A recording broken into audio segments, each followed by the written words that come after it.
Magandang araw kaibigan. Welcome ulit sa Pinoy Recaps. Ang pelikulang ibabahagi ko ngayon ay ang action revenge thriller movie na Wrath of Man na ipinalabas noong 2021. Ang bida nating si Mason ay kilalang notorious na leader ng isang grupo ng mga kriminal. May nag-iisang anak na lalaki ang crime lord, si Dougie. Isang araw habang kasama ni Mason ang anak, napakiusapan siya ni Mike, ang kanyang right hand na gawin ang isang maliit na bagay tungkol sa susunod nilang trabaho. Balak ng grupo nilang mang-hold up ng armored truck. Nadisgrasya kasi ang isa nilang lookout kaya kulang sila ng tao. Ayaw sanang pumayag ng lalaki dahil kasama nito ang anak pero dahil malapit lang naman siya sa location, pumayag na rin si Mason. Para hindi siya mahalata ng binata, nagkunwari muna siyang bibili ng pagkain at iniwan sa sasakyan ang anak. Lingid sa kaalaman ng gang lord, iyon na pala ang huling kita niya sa solong anak. Dahil pagkatapos niyang masabi ang impormasyong kailangan ni Mike, may nag-aabang na palang mga holdapper sa armored truck na nakapwesto malapit sa kanyang panarkinggan ng sasakyan. Pinapalabas ng isang holdapper si Dougie, takot na takot ang binata at tinatawagan si Mason pero hindi ito sumasagot. Dahil ng mga sandaling iyon kausap pa rin ng ama niya si Mike. Nanlaban ng dalawang security guard ng armored truck kaya binaril ito ng holdapper. Nang makita ng holdapper na tumingin sa kanya ang binatang nakadapa, pinagbabaril din ito. Habang pabalik na si Mason sa sasakyan, nagtataka siya bakit nakadapa na sa kalsada ang kanyang anak. Mabilis siyang tumakbo sa kinaroroonan ni Dougie pero nakita niyang pinagbabaril ito ng isang lalaki. Nakita siya nitong papalapit kaya siya naman ang niretrat ng holdapper. Nagising si Mason sa loob ng hospital. Sinabihan siya ng doktor na maswerte umano siya dahil sa 6 na balang tumama sa kanya himala siyang nakaligtas. Sinisisi siya ng kanyang asawa sa pagkamatay ng kanilang anak. Dahil umano sa illegal niyang trabaho, nadamay ang bata. 1 taon ang lumipas, kinausap ni Mason si FBI Agent King. Wala pa rin daw silang sospek sa nangyaring hold-upon kung saan nadamay ang anak niya. Alam ng agent na hahabulin ng gang lord ang pumatay sa anak nito. Kaya binigyan niya ito ng listahan na posibleng may kinalaman sa krimen. Pero binalaan ni Agent King si Mason na sundin lang ang nasa listahan at magbulag-bulagan umano ito sa mga gagawin niya. Sinimulan agad ng grupo ni Mason ang paghahanap sa mga taong responsable sa nangyaring hold-upon. Marami na rin silang naitamba pero wala pa rin silang nakuhang impormasyon. Gusto nang sumurrender ng mga tauhan niya pero hindi pa rin siya titigil hanggat hindi maipaghiganti ang anak. Ilang grupo pa ang binangga nila Mason pero wala pa rin silang makuhang sospek. Lahat ng tinamba nila ay walang kinalaman sa nangyaring hold-upon. Ramdam ni Mike ang frustration ng kanilang amo. Dahil kahit sila ay frustrated na din na wala pa rin silang nakuhang sospek sa kabila ng mga tinamba nilang mga grupo. Posible umanong inside job ang nangyaring hold-upon. Nakakabahala na rin daw ang ginawa nilang paghahanap ng hustisya para kay Dougie. Baka raw sila naman ang mabalikan ng kanilang mga binangga. Kaya pinayuhan muna niya ang amo na magpahinga na muna at magpalamig. Alam ng gang lord na tama naman ang right hand niya. Susundin daw nito ang payo ni Mike na umuwi muna siya ng London para makapag-isip at makahinga. Pero lingid sa kaalaman ni Mike at mga tauhan niya, naghahanda pala siya para pasukin ang mismong Fortico Security bilang isa sa mga security guards. Binigay ng secretary niya ang mga impormasyong kailanganin sa mga papeles. At mag-a-apply siya sa Fortico sa pangalang Patrick Hills. Dahil maganda ang fake records na ginamit ni Mason, natanggap agad siya sa Fortico. Dito niya nakilala si Bullet, ang company trainer at senior guard. Binigyan siya nito ng codename na H. Dumaan muna siya sa driving at physical test. Pagdating niya sa shooting, sadya niyang hindi ginalingan. Unang araw sa trabaho, pinakilala siya ni Bullet sa kanyang mga kasama. Magiging partner niya si Dave at inisyuhan siya ng baril. Itinuro sa kanya kung ano ang usual routine nila bilang guards at sino-sino ang mga kliyente ng kumpanya. Habang nasa biyahe sila, kwento ni Dave ang nangyaring hold-upon noong nakaraang taon. Na napatay ang 2 nilang guards at nadamay ang isang civilian. Sa isip ni Mason, kung alam lang ng mga ito kung sino ang civilian na yun. Dagdag pa ng kasama na napakadelikado raw umano ng trabaho nila. Nang mag-off na sila kinagabihan, inaya siya ni Bullet na mag-beer at kunting laro ng billiard dahil tradisyon daw ito sa mga bagong pasok. Pumayag naman si Mason pero pinalabas niya muna ang mga ito para sekreto niyang makuhanan ng picture ang mga ID ng kasamahan at pinadala sa secretary para malaman niya ang mga background nito. Ilang araw ang lumipas, nasa normal routine sila Mason, Dave at Bullet nang harangin ng mga holdapper. Maliit lang ang pickup na ito kaya si Bullet lang ang pumasok. Pero hino-stage na pala ang kasama. Takot na takot si Dave pero pina-relax lang siya ni Mason. Gusto nitong umalis na at iwan si Bullet dahil yun umano ang protocol pero hindi pumayag ang gang lord. Ililigtas umano nito ang kasama. Sinunod nila ang utos ng mga holdapper. Pero nang makakita ng pagkakataon si Mason, pinagbabaril niya ang mga ito. Gulat na gulat si Dave at Bullet sa ginawa ng lalaki. Ang gusto kasi ng mga ito hayaan na lang makuha ang pera para sa kaligtasan nila pero hindi duwag ang gang lord. Isa-isang tiningnan ni Mason ang mukha ng mga holdapper pero hindi niya nakita ang taong bumaril sa anak niya. Pagbalik nila sa opisina, inimbestigahan agad ng FBI ang nangyari. Pinagtanggol siya ng manager niya sa ginawa nito. Pero may duda ang mga agent sa totoong pagkatao niya. Dahil puro ulo daw ang tama ng mga binaril niya pero sa training. Halos hindi raw ito pumasa. Sagot lang ng gang lord na naging focus lang siya at inisip ang kaligtasan nilang mga guard. Pinakita ng FBI sa kanya ang hold-upang nangyari noong nakaraang taon baka daw iisang grupo lang ang mga ito. Pero isa lang ang tinitigan ni Mason, ang lalaking bumaril kay Dougie. Kinausap siya ng manager na ililipat muna siya sa opisina para maiwasan daw umano niya ang trauma sa nangyari. Ayaw sana niyang pumayag.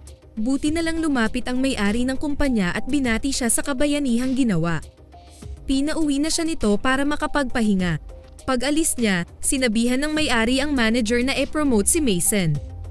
Dapat magpasalamat daw sila dito dahil pinagtanggol nito ang negosyo nila. Kung nasa kanila na raw sana ito last year, hindi na sana nangyari ang naturang hold-upan. Nireport ng dalawang agent kay FBI King ang hinala nila tungkol kay Mason. Na ito umano ang gang lord na matagal nang hinahanap ng FBI at ang pagkasangkot ng anak nito sa hold-upan. Pero sabi ng amo nilang magbulag-bulagan lang sila tungkol sa gang lord total mabuti naman ang ginawa nito bilang isang security guard. Pagpasok ni Mason kinabukasan, binati siya ng mga kasamahan. Masaya ang mga ito sa ginawa niyang kabayanihan. Nang sumunod na araw, isa na namang pagtatangka sa truck nila ang nangyari. Pinaligiran na naman sila ng mga holdapper. Pero nang lumabas si Mason at nagtanggal ng takip sa mukha, nagsialisan ang mga holdapper. Dahil ang mga ito pala ay tauhan ni Mason. Hindi makapaniwala si Mike nang makita ang boss nito. Buong akala niya ay nasa London ang amo. Hindi rin makapaniwala ang mga kasamahan ni Mason sa nangyari lalong-lalo na ang manager nila. Pero kabaliktaran ang may-ari. Tuwang-tuwa ito na hindi natuloy ang nangyaring hold-up. Dahil din sa nangyari, lalong lumakas ang pagdududa ni Dave at Bullet kay Mason. Parang kilala daw ng mga hold-upper ang lalaki nang makita ito. Sa kabilang banda, isang squad ng mga sundalo ang matagal nang wala na sa serbisyo. Pinangunahan ito ng sarhento nila na si Jackson. Hindi sila kontento sa mga kinikita sa normal nilang trabaho kaya nagigipit na ang mga ito. Naghahanap na sila ng pagkakitaan sa illegal na paraan.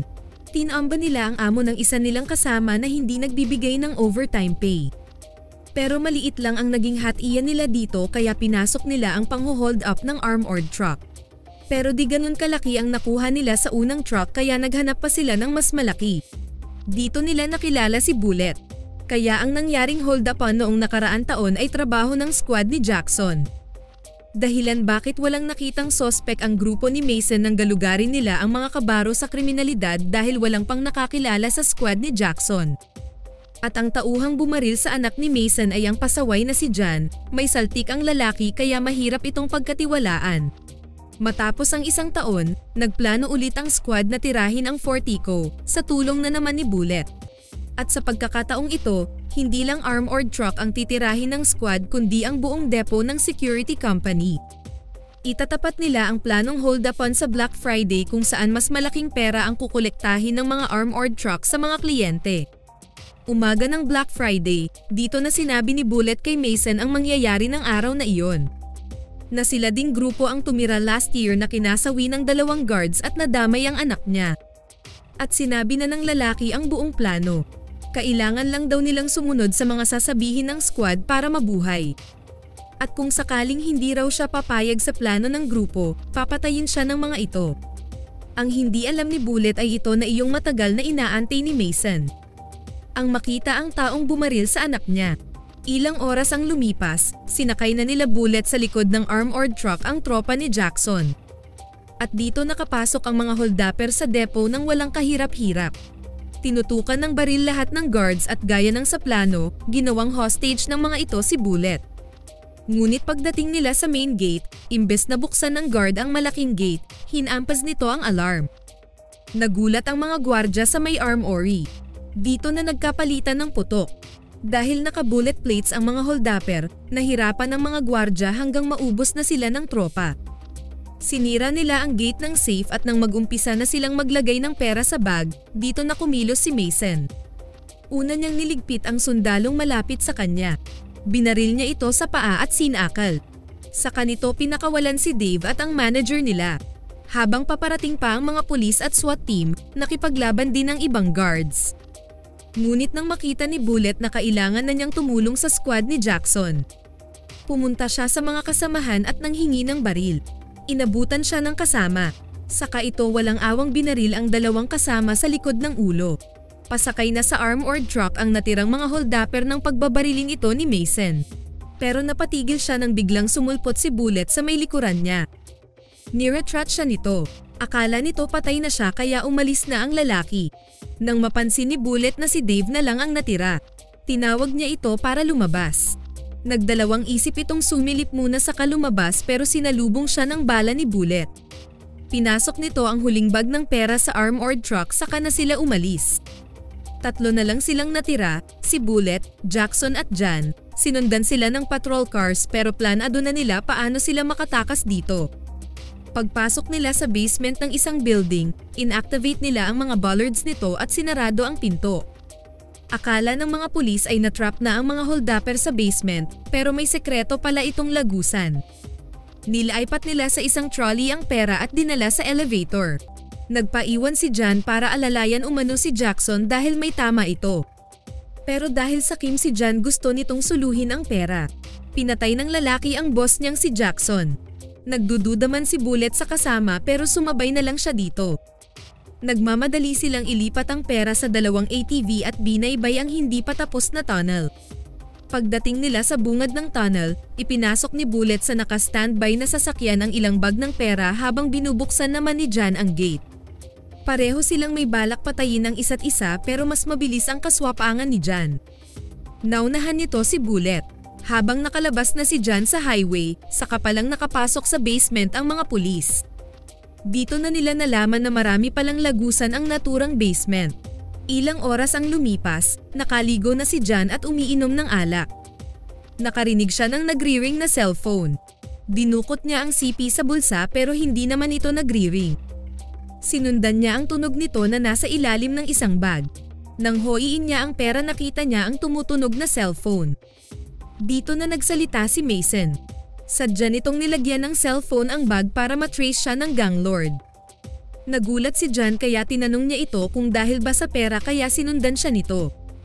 Sagot ni Mason na hindi niya kailangan ng pera. Binato niya sa dating sundalo ang autopsy report ni Dougie para basahin. Biglang nag-flashback ang mukha ng binatang binaril ni Jan.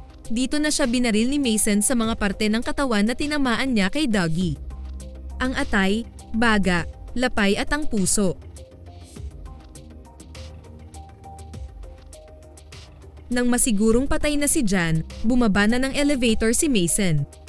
Sinalubong siya ni Agent King. Tinanong siya nito kung tapos na ba sila. Sagot lang nitong tapos na sila. Saka sumakay ng elevator paakyat ang FBI agent. Paika-ikang sumakay si Mason sa nag-aantay niyang sundo. Sana nagustuhan niyo ang pelikulang ito. Maraming salamat sa inyong panonood. Kita-kits tayo sa susunod na video.